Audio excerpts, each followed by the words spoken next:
Hi everyone. It's been a while since I've did any live stuff. So this is remembering how tiring it was getting ready and making sure everything was set up, but I'm excited to be here. So I have some questions from Joe Compton that I'm going to answer.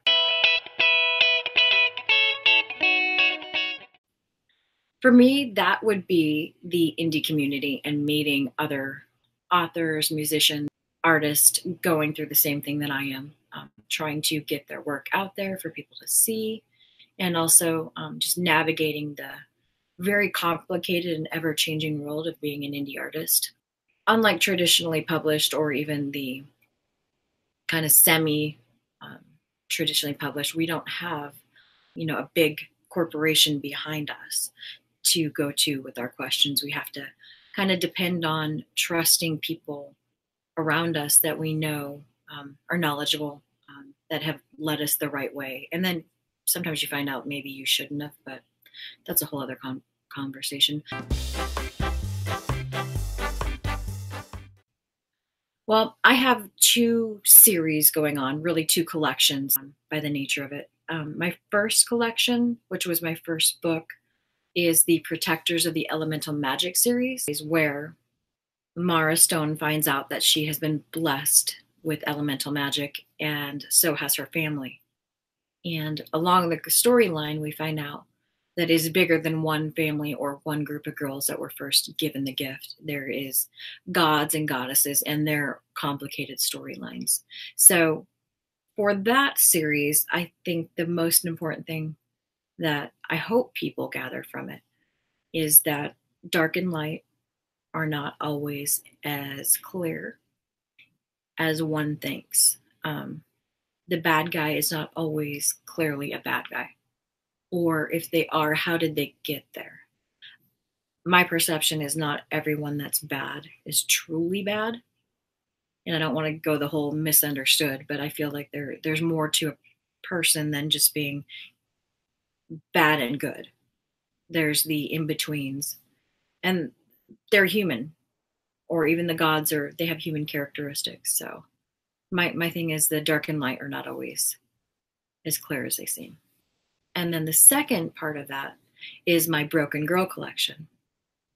And so in that, I didn't plan on it being this way. It was supposed to just be a revenge romance, but it has become more. And so I'm hoping people understand, especially with the first book, Caitlin, that the labels we put on people sometimes will help them mold their life.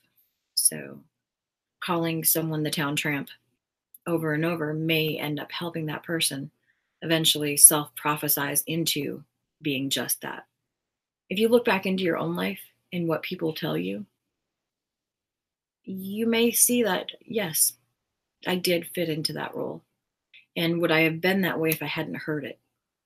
Now, once again, that's not blaming other people for your behavior, but it's interesting how others can influence the path you go down.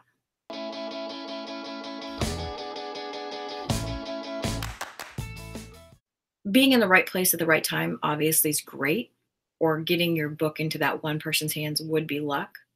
But the hard work, the honing of your skill, the ability to take your work and realize you can make it better, to continue to learn and grow. So perseverance and hard work, I guess, would be the opposite side of luck.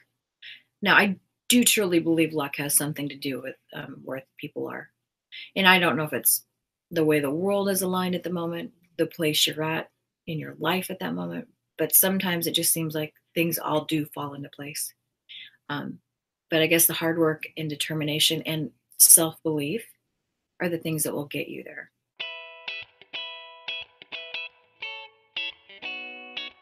As much as you you really don't want people to not like your book, sometimes it's also scary to be like, oh my gosh, they're reading my book. So it goes back to being surrounded by people that believe in you. And also I find sometimes when you go back and you read your stuff, you're like, I do have talent. This is why I'm doing it. I mean, I don't want it to sound like, oh, full of yourself, but I enjoy my book series. I will go back and I will read my books because I love the stories and I love the people in my story. Recently, I did post a comment about how my first book was published in 2015. And sometimes I'm kind of hard on myself. But since then, we're in 2019 now. I've written 4 books in my Protector series, and I have 3 others that are more than halfway work in progress.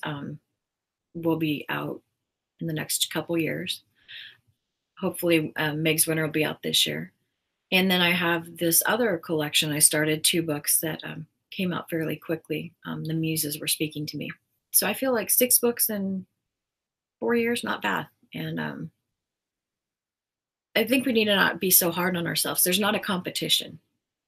We're not in a gate full of other authors and indie artists that we have to compete against. It's not the first one to the finish line.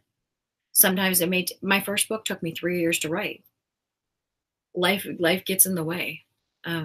Sometimes you have work, the other jobs that pay your bills. Sometimes you have illnesses to deal with. So it's not a race. And just because the next person next to you, maybe there's some people that put out books all the time, like every month. And that's great. And that's their path. But it doesn't mean it has to be my path or your path.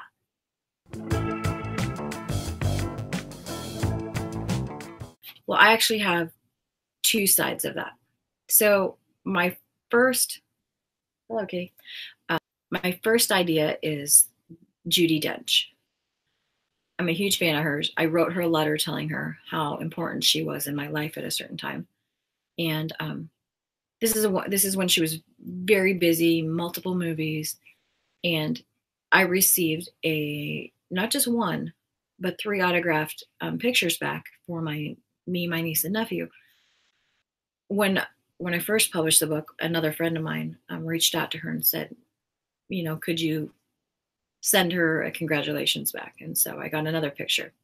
So what I've taken from that is I don't expect to get things from people you're a fan of. That's not what I mean. But the fact that person, Judi Dench, took the time to, and people are helping her with it because she's a very busy woman, but take the time to sign and have it sent back to me made me feel like, okay, I'm being heard and appreciated as a fan. So for me, I would strive to be like that.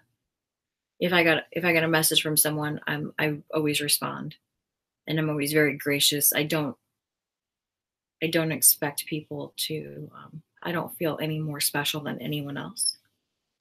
Now on the other side, I've seen other people not be as approachable. Like you're very excited about them. You talk up like how much you love their stuff, and you almost feel kind of dismissed. So I'm hoping I'm never that author.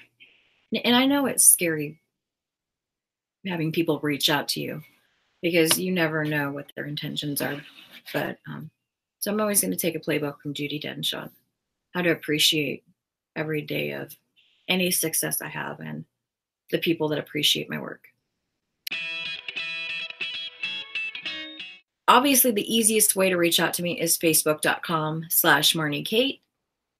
The other way is instagram.com/Author Marnie Cate. If you try /Marnie Cate, you will get soul guidance. And while that's lovely, I can't recommend it because I've never tried it.